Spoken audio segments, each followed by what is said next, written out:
Okay, I'm kind of sorry to just be rushing through this, but I'm trying to squeeze this into as few parts as possible. I could easily spin a full part on each one of these things. Some of them a lot more than that, but I'm trying to be as brief and succinct as possible.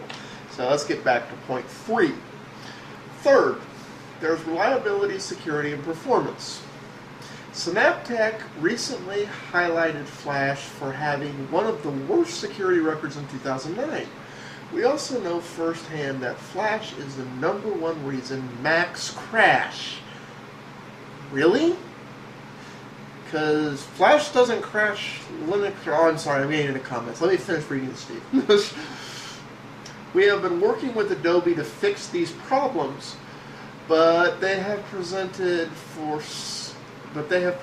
several years now.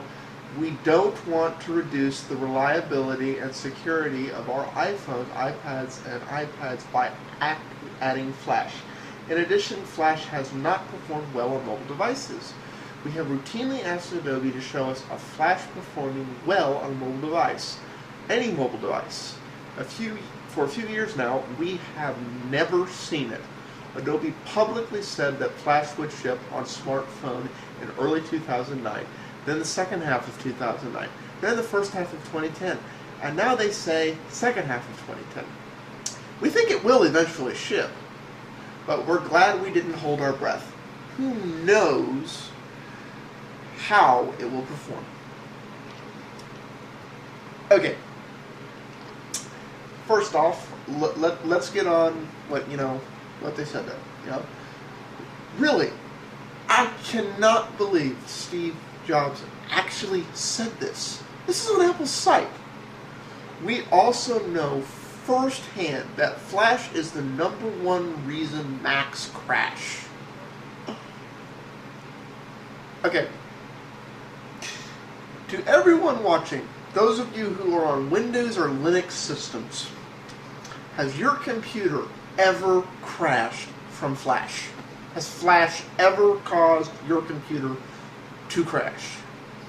Because according to Steve Jobs, Flash crashes Macs. I've never had Flash crash my computer running Windows XP, Windows Vista, Windows 7, and Linux going all the way back to kernel 2.26 is when I was really hard on using it. So, interesting. Apparently, Macs can't handle Flash. Whoa, I didn't realize they were that big a piece of shit. Now, I thought overall they were okay computers, they just had problems. I didn't realize they were that crappy. As far as the Flash not coming out, well, okay. There has been a version of Flashlight since 4th quarter 2008. Developers have not been implementing it, and it's been in a very stringent beta because of developers continuing to change, because of hardware developers continuing to change the things. For those of you who don't know, this is one of the things I was talking about earlier this week. The Droid Incredible, interesting name, but it's one of the features of the Droid Incredible is it has Flashlight, and it's going to be getting Flash Air, later this year. It's like it's done, it's been shown, it's just not officially released. So by the end of this year, Android will have full-blown Flash. Whether that's going to be released to the public in 1st quarter and 4th quarter this year or 1st quarter next year depends. The Incredible really is overall a good phone. It's got a gigahertz chip. It's 800 by 480 display, so most of the video you'd encounter can go full res. Because let's face it, internet video isn't higher than 40 lines. This phone also has a really nice feature, which is the Incredible comes with 8 gigabytes of on-board flash. has a read-only memory for flash and an SD card. I'm not sure that was absolutely necessary, but basically now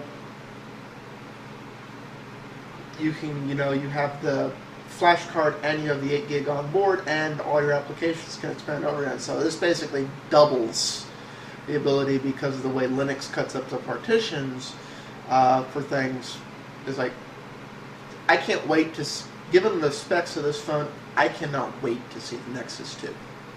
Because basically, whenever the Nexus 2 comes out, whatever the heck Google chooses to call it, whether it's going to come out towards the end of this year or beginning of next year, it's going to make the iPhone 4 look like a piece of shit.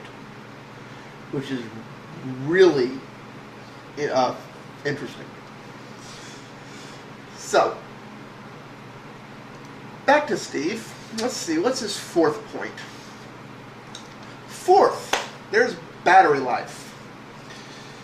To achieve long battery life when playing video, mobile devices must decode the video in hardware. We talked about the hardware chips before.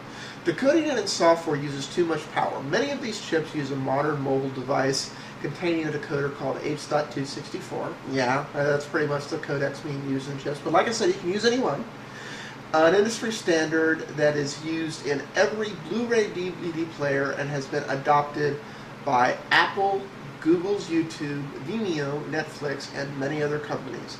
Although Flash has recently added support for H.264, the video on almost all Flash websites currently requires an older generator to decode that is not implemented in mobile chips and must be run in software. The difference is striking on the iPhone. For example, H.264 videos play up to 10 hours, while videos decoded in software play for less than 5 hours before the battery is fully drained. When websites re-encode their videos using H.264, they can offer them without using Flash at all. They play perfectly in browsers like Apple Safari and Google's Chrome without any plugins whatsoever, and look great on iPhones, iPods, and iPads. Okay. Yeah. Okay, first and foremost, first primary thing to note on there. The battery life's a really interesting argument. And yeah, it's a perfectly valid reason. Of course, my question is, okay, why aren't you applying the same argument to antennas? Again, I'm not defending Flash here, but, an iPhone dies in 5 hours if you're using Wi-Fi. Well, when you buy an iPhone, you're forced to buy AT&T data. It's a requirement. It's not optional. You have to have cell phone data. So therefore, we don't need Wi-Fi. That's a redundancy we don't need, and it drains the battery. It's bad. Why does it have a Wi-Fi antenna to drain the battery? Drains the battery is bad. Shouldn't have it. That's the same logic there. Bad for the batteries. Shouldn't use it. I'm not saying it doesn't drain the batteries, but if you're sitting there watching endless videos, you expect to have less battery life. I mean, is there anyone out there who doesn't expect your battery life to be diminished when you're working the thing like a workhorse? Sounds like a perfectly good reason to have swappable batteries. So, I must be missing something. It's because, we all know that it's only watching videos that drain the battery. Interesting logic, to say the least. So, nice try, Steve, and I get where you're coming from, but no. And, really, how difficult would it have been to encode a hardware decoder into the phone that can do it? Again, I'm not defending Flash, but you could have done it. So, anyways, peace out all. We'll cover the rest in one more part.